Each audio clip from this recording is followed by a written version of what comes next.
All right, perfect. So, Brandon, I'm so excited to talk about I'm Totally Fine. I watched it yesterday, as a matter of fact, and I really enjoyed it. It was something I never would imagine would happen in terms of someone apparently dead coming back to life, but not in the way you thought. And I thought it was executed very well. Thank you so much. I'm glad you dug it. So my first question is, how did you come up with the idea for this movie?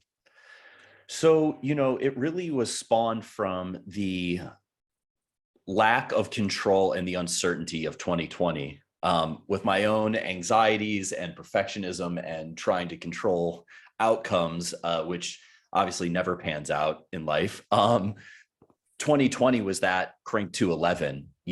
Life is uncertain as is. And then when 2020 happened, everything was uncertain. Every day was uncertain. Every moment was uncertain. And I really struggled with it. And from looking inwards and my therapist, I really learned that the moment I let go of those things, I started to be present again and enjoy life.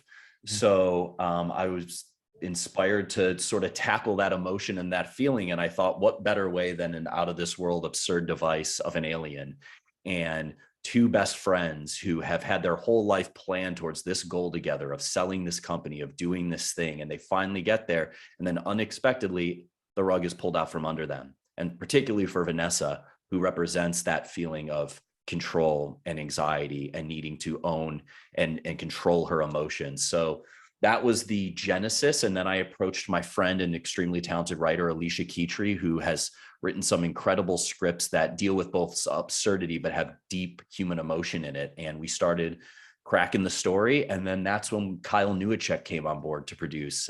We pitched him the idea. He was into it. And he was an incredible force to work with. And the three of us developed the treatment and we mapped out the script. We worked together on Zoom daily. And then Alicia went off and wrote the script and it was phenomenal. And that's how we got Jillian and Natalie on board. Speaking of which, they pulled off such amazing performances in this movie. Jillian was just being Jillian. I've seen her in so many movies. She was just being herself, but in a more somber mood for the most part. Mm-hmm. And then Natalie was great. And what cracked me was Natalie was like monotonic because the fact that she was playing the alien, but Jillian played it off really well and they had such great chemistry. I mean, what was it like working with them? It was incredible. They wanted to work together. When Jillian read the script, she recommended Natalie, which I feel so lucky. I feel like the kid who stumbled into the cool party and was able to hang out. Jillian was on board and then she's like, oh, I've been wanting to work with Natalie and I think she'd really resonate with this script. And Jillian brought so much from her own experiences through life. And her and I talked a lot about our mutual anxieties and stressors and how these things manifest. And she brought a whole level of vulnerability to this performance. Obviously, she's done it before in films like Brittany Runs a Marathon, and her comedic chops are just off the charts. But she really went there and really examined, what it is like to go through grief and experience grief and sort of let go of your emotions, in the sense of not trying to control them, going through all the different sort of stages of grief. And then for Natalie, it was a really awesome exploration of what is it like to be a foreigner in every sense of the word to this person across from you, and go into it thinking that you are only there to observe, and what happens when you start to emote and feel, and how that sort of how that manifests in an alien. And, to the monotone sense, it was so fun to track sort of her performance where she starts to become more emotive and she starts to take cues off of Vanessa, Jillian's character. And then she starts to take cues off her own emotional reactions to things going on in the film. Yeah, what I really liked was the one scene where she's like, she can't feel, I'm not supposed to feel this way. What's going on with me? And it's like, it's like for the first time she has that emotional range, that emotion, something she's only supposed to research, but she's feeling it too. And that for me was I'd be very powerful. And thank you. Speaking of Kyle, his character was actually pretty funny. Kyle, the first time you see him, he comes off as a stoner type character. And then when you see him again where they're trying to get their car fixed, it's like, okay, this is not the guy I once knew. He was, He just brought up all this Everything about him, the townie, everything about him. He's the guy smoking the cigarette on El Camino. You think he's just going to come up and be like, oh, I'll jump your car. And then he's just this boat of wisdom. like that part I loved. The second part, because she's like, did you get a shareholders agreement, or what happens if she's like, are you a businessman? He goes, yeah, I kind of am. And I'm like, I was laughing at that because I'm like, is this the same guy that we saw earlier in the movie? Is just like he had that. To me, he sounded like Matthew McConaughey, something Matthew McConaughey.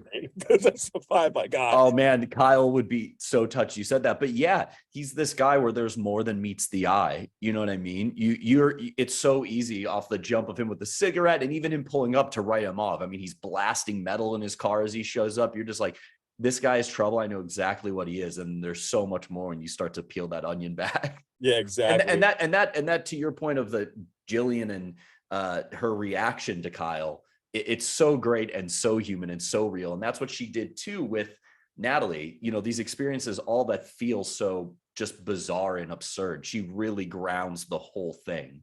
Yeah, like she totally like she was the driving force with this movie. Even though Natalie was there as the co-pilot, Jillian just went all the way, and that's what's so great about her. It's like she makes any role work, and here she just blew it away for me. Like this is probably one of the best movies she's done, in my opinion.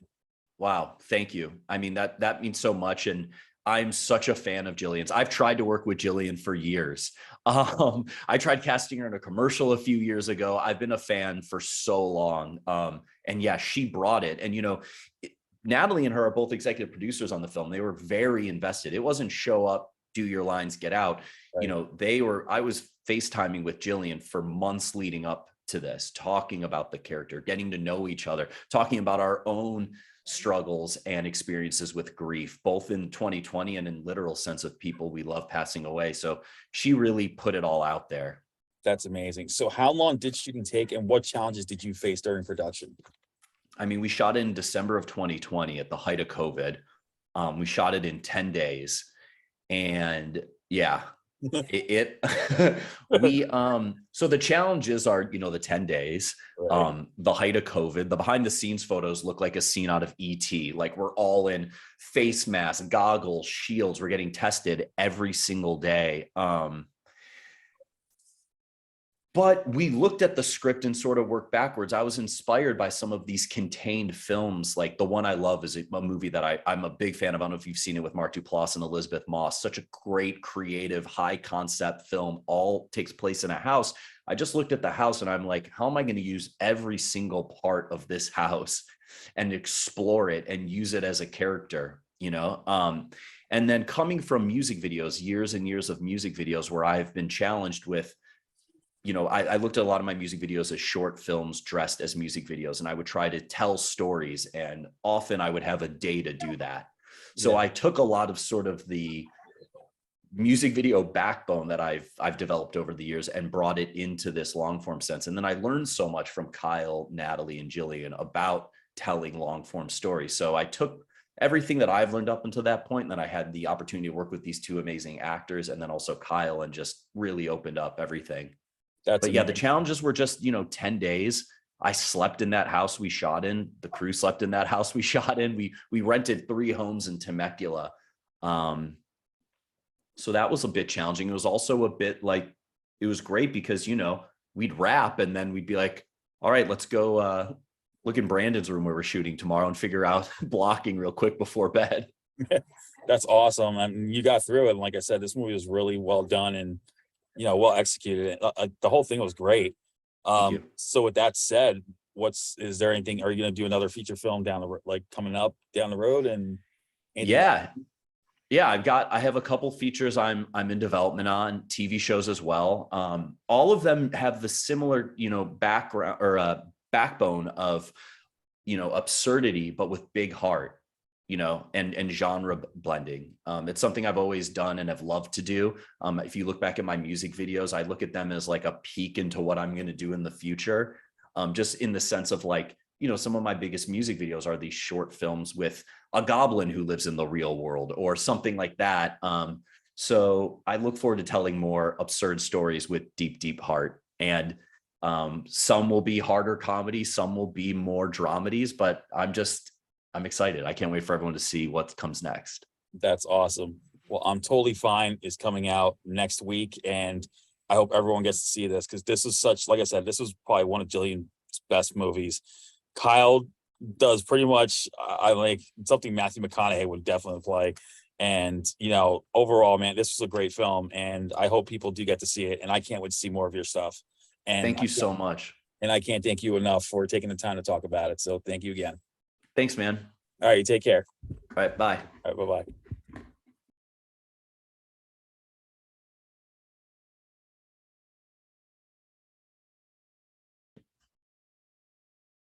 All right. So how you doing, Kyle? I'm doing well, doing well. I'm glad to hear that. Yeah, thank you for putting the poster in the background. It's Oh, had to do it. Because I gotta tell you, man, I love this movie. I watched it, and I loved not only the chemistry between Jillian and Natalie, but you, dude, you were like so great in this movie. I was telling Brandon that you reminded me of Matthew McConaughey the way you portrayed your character. Like I could have seen McConaughey play this role. I swear to God. Oh wow, that's going straight to my head. Let's go straight to my head, buddy. Thanks. So my first question is, how did you get involved with the project? Yeah, I mean, I was pretty much involved on not the ground floor, but floor one, because Brandon said that he wanted to make a movie. He had a premise for a film. I said that I wanted to produce something because the pandemic was driving me nuts and we needed to make something. And he gave me the premise at the end of a Zoom call, and I just said, okay, I'll do anything to produce that. I'm going to produce your first movie. I'm going to figure this out. It's not going to be a big budget movie. In fact, it's going to be very, very micro. But I believe in you as a director, and I believe in this film. And so from floor one all the way to the end, like I've been on it with them. That's awesome. Oh, so what was it like being a producer? Before we get into the acting part, what was that like being a producer on this? Was it like challenging or?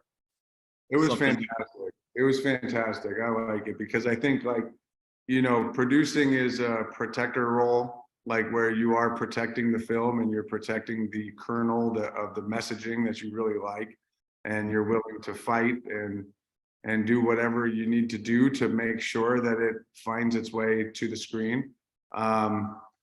And I have produced lots in the past, but I've never produced on this level of micro and on this level of nuts and bolts, where it's on me to do all the all the crazy paperwork.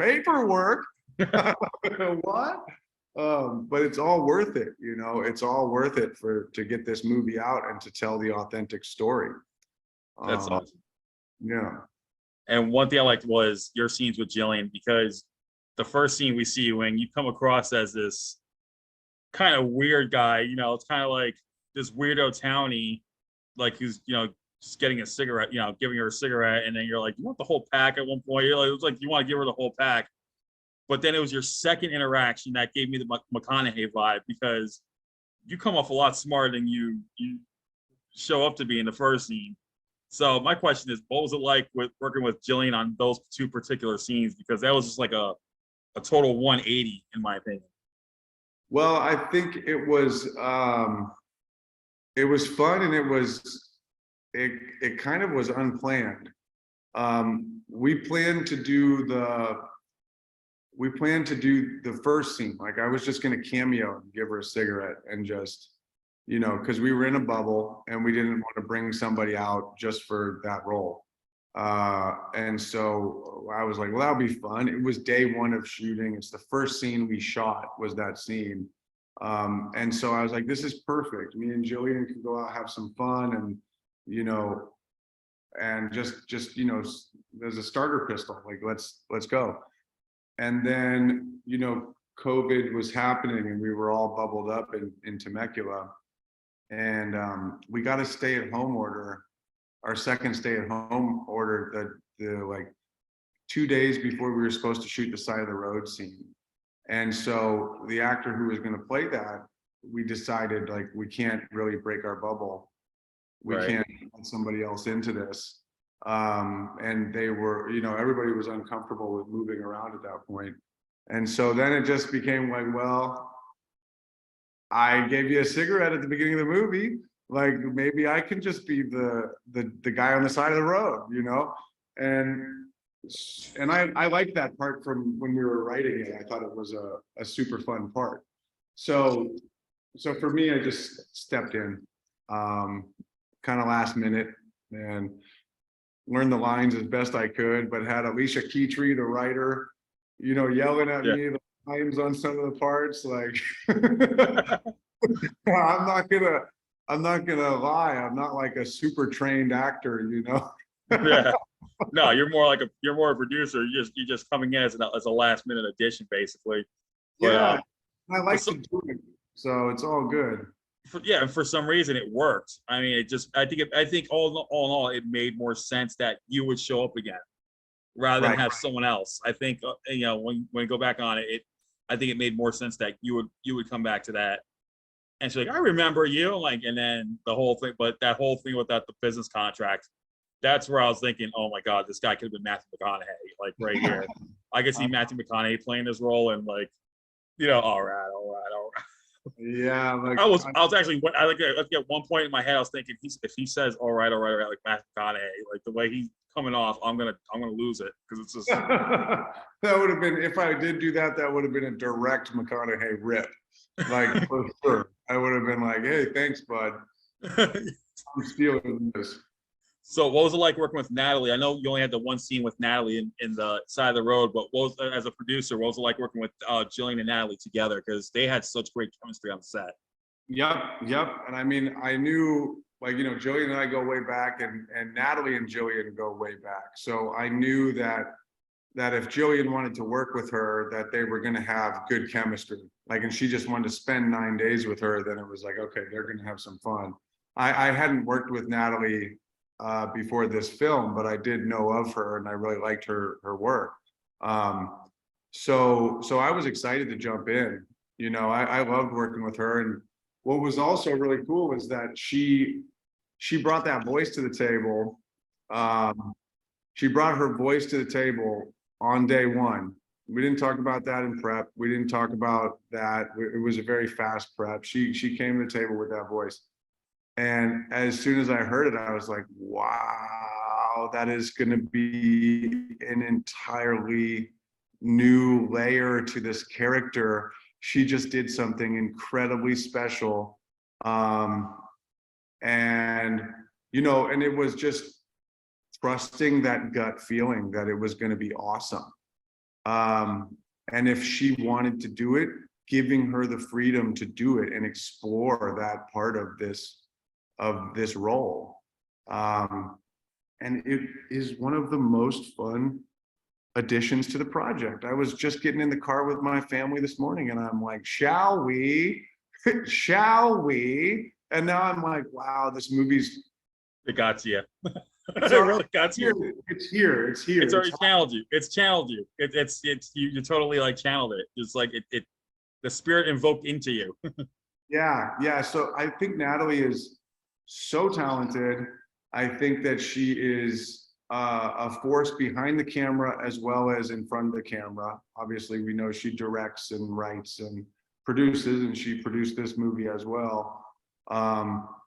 And I just am so grateful that I got to meet her and become friends and tell this tale. That's awesome.